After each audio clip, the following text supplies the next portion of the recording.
Hello everyone, welcome to earn money Telugu and good evening.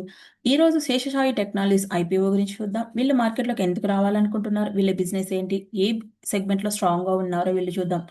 వీళ్ళు టోటల్గా 813 crore of the amount అయితే reach చేయాలనుకుంటున్నారు. మార్కెట్లో ఫ్రెష్ ఇష్యూ ద్వారా 480 crore of the amount reach చేస్తే, ఆఫర్ ఫర్ సేల్ ద్వారా 333 క్రోర్ ఆఫ్ ద అమౌంట్ అయితే రీచ్ చేస్తున్నారు. ఈ ఐపీఓ అయితే కనుక సెప్టెంబర్ 23 ఓపెన్ అవుతుంది, 25th అయితే క్లోజ్ అవుతుంది. గ్రే మార్కెట్ ప్రీమియం ఈ రోజు 27.18%గా ఉంది ఈ ఐపీఓకి. వీళ్ళు ఒక షేర్ ఫిక్స్ చేసిన ప్రైస్ అయితే కనుక 423 రూపీస్గా ఫిక్స్ చేశారు. ఒక లాట్లో 35 షేర్స్ ఉంటాయి. అండ్ ఎంప్లాయీ కోటాలో కూడా 2 crore shares of they allocate చేస్తున్నారు వీళ్ళు. ఈ కంపెనీలో అయితే ఎంప్లాయీ అయితే స్ట్రాంగ్గా ఉన్నారు. 40 రూపీస్ డిస్కౌంట్ ప్రైస్లో అయితే ప్రొవైడ్ చేస్తున్నారు ఎంప్లాయీ కోటాలో కనుక. వీళ్ళు మార్కెట్లోకి మరి ఎందుకు రావాలనుకుంటున్నారో చూస్తే, వాళ్ళకున్న మ్యానుఫ్యాక్చరింగ్ యూనిట్స్లో ఎక్స్పాండ్ చేయాలనుకుంటున్నారు. అండ్ వాళ్ళకి డెట్స్ క్లియర్ చేసుకోవడానికి జనరల్ కార్పొరేట్ పర్పస్ కోసం కూడా వీళ్ళు అమౌంట్ అయితే రేజ్ చేయాలనుకుంటున్నారు. వీళ్ళ బిజినెస్ ఏందో చూసుకుంటే, ఈ సింబల్ మ్యానుఫ్యాక్చరింగ్ చేస్తారు. బ్యాంకింగ్ ఇన్స్ట్రుమెంట్ అంటే కనుక credit card, debit card and వేరే టైప్ ఆఫ్ కార్డ్స్ని కూడా వీళ్ళు మ్యానుఫ్యాక్చరింగ్ చేస్తారు. అండ్ డోర్ స్టెప్కే డెలివరీ చేస్తారు వీళ్ళు, మెటల్ కార్డ్స్ కానీ. వీళ్ళు ఈ కార్డ్స్ మ్యానుఫ్యాక్చరింగ్ చేసేది ఏ సెగ్మెంట్లో మ్యానుఫ్యాక్చరింగ్ చేస్తున్నారంటే కనుక, వీళ్ళు బ్యాంకింగ్ సెక్టర్లో క్రెడిట్ కార్డ్, డెబిట్ కార్డ్స్ అయితే మ్యానుఫ్యాక్చరింగ్ చేస్తారు. అండ్ క్యూఆర్ కోడ్స్ని కూడా వీళ్ళు తయారు చేస్తారు. రూపే బ్రాండ్ కింద ఆన్ ద గో వేరబుల్స్ అంటే కనుక స్ట్రాప్ వాచెస్ లాంటివి, వాటికి క్యూఆర్ కోడ్స్ అటాచ్ చేస్తారు. పేమెంట్స్ అనేది ఈజీగా ఉండడం కోసమని.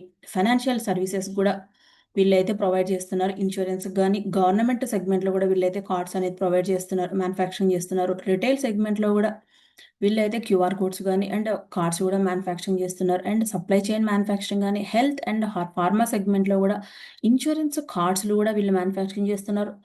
అండ్ రెన్యూవబుల్ ఎనర్జీలో కూడా సోలార్ ప్యానెల్ ట్రాకింగ్ గాను ట్రాకర్ అయితే వీళ్ళు చేస్తున్నారు వీళ్ళు. ఈ కంపెనీ అయితే ఫ్యూచర్‌లో గ్రోత్ ఉండొచ్చు. ఈ కంపెనీ అయితే గనక ఇండియాలో మార్కెట్ వాటా 31.9%గా ఉంది FY 25లో. కాన్స్టెంట్‌గా FY 23 నుంచి కూడా 25 వరకు చూసుకుంటే 25% ఆఫ్ ద మార్కెట్ వాటానైతే క్యాప్చర్ చేశారు వీళ్ళు.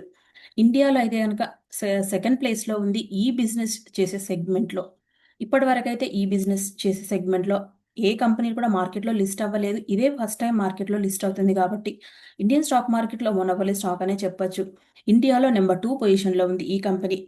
అండ్ ఈ కంపెనీకి కూడా 7 ప్లేసెస్‌లో 24 మ్యానుఫ్యాక్చరింగ్ యూనిట్స్ ఉన్నాయి ఈ కంపెనీకి. అండ్ ఈ కంపెనీలో అడ్వాన్స్ మెషినరీ ఉంది, రా మెటీరియల్ గాని, స్కిల్డ్ వర్క్ ఫోర్స్ ఉన్నారు. ఈ రిక్వైర్మెంట్ మీట్ అవ్వడానికి గాను ఈ కంపెనీకైతే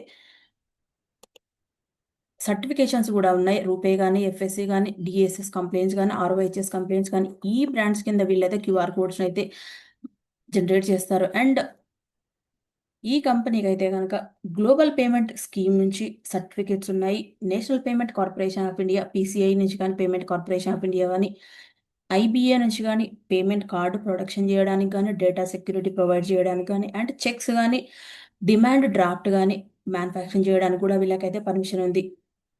ఈ కంపెనీ అయితే గనక ఇండియాలో ఉన్నటువంటి బ్యాంక్స్ గాని అండ్ ఫైనాన్షియల్ సెగ్మెంట్‌లో ప్రైవేట్ బ్యాంక్, పబ్లిక్ సెక్టర్ బ్యాంక్స్‌లో గూడా వీళ్ళైతే పార్ట్నర్‌గా ఉన్నారు. హెచ్‌డీఎఫ్‌సీ గాని, ఎస్‌బీఐ గాని, ఏయూ స్మాల్ ఫైనాన్షియల్ బ్యాంక్ గాని, జెబ్రా గాని అండ్ పైన్ ల్యాబ్స్ గాని, ఇవన్నీ అయితే గనక పేమెంట్ చేసే సిస్టమ్‌లో అయితే స్ట్రాంగ్‌గా ఉన్నారు ఈళ్ళ బిజినెస్ గాని. ఈ కంపెనీస్‌కైతే వీళ్ళు పార్ట్నర్‌గా ఉన్నారు. ఇండియాలో ఉన్నటువంటి ప్రైవేట్ అండ్ పబ్లిక్ సెక్టార్‌లో ఉన్నటువంటి బ్యాంక్స్‌కి గాని, అదర్ ఫైనాన్షియల్ ఇన్‌స్టిట్యూషన్స్ కూడా వీళ్ళైతే పార్ట్నర్‌గా ఉన్నారు. ఈ ఐపీఓ అయితే ఫ్యూచర్‌లో గ్రోత్ ఉండొచ్చు బాగా. ఈ కంపెనీ మార్కెట్ క్యాప్ చూసుకుంటే 6,844 క్రోర్‌గా ఉంది. స్టాక్ పీఈ రేషియో 40.4 ఉంటే, ఆర్ఓసీ 38.5%గా ఉంది. ఆర్ఓఈ కూడా 46.8%గా ఉంది. ఈ ఐపీఓ అయితే గనక FY 24లో బాగా పెర్ఫార్మ్ చేసింది. FY 25లో గనక కొంచెం రెవెన్యూ అయితే డౌన్ అయిపోయింది. ప్రాఫిట్ ఆఫ్టర్ టాక్స్ గాని, అసెట్స్ అయితే గనక ఇయర్ ఆన్ ఇయర్ కంపారిజన్‌లో గ్రోత్ ఉంది గానీ, టోటల్ ఇన్‌కమ్ అయితే గనక డౌన్ అయింది. FY 24 నుంచి 25 చూసుకుంటే. ప్రాఫిట్ ఆఫ్టర్ టాక్స్ అయితే గనక గ్రో అయింది. ఎబిడిటా అయితే గ్రో అయింది. ఈ కంపెనీ ఓవరాల్‌గా చూసుకుంటే అన్నీ బానే ఉన్నాయి కాబట్టి, ఐపీఓ అయితే అప్లై చేయొచ్చు. లాంగ్ టర్మ్ కింద కూడా చూడొచ్చు ఈ ఐపీఓని. ఈ బిజినెస్ చేసే సెగ్మెంట్‌లో అయితే గనక మార్కెట్‌లో లిస్ట్ అవుతున్న కంపెనీ ఇది ఫస్ట్ కాబట్టి, లాంగ్ టర్మ్ కింద కూడా గ్రోత్ ఉంటుంది ఈ కంపెనీకి. ఈ కంపెనీకి క్లయింట్స్ ఎవరైతే ఉన్నారో ఇండియాలో ఫైనాన్షియల్ ప్లాట్‌ఫార్మ్స్‌లో అందరూ ఉన్నారు కాబట్టి, ఈ కంపెనీ లాంగ్ టర్మ్ కింద కూడా చూడొచ్చు. ఈ వీడియో గనుక మీకు నచ్చినట్టయితే లైక్ చేయండి, షేర్ చేయండి, కామెంట్ చేయండి.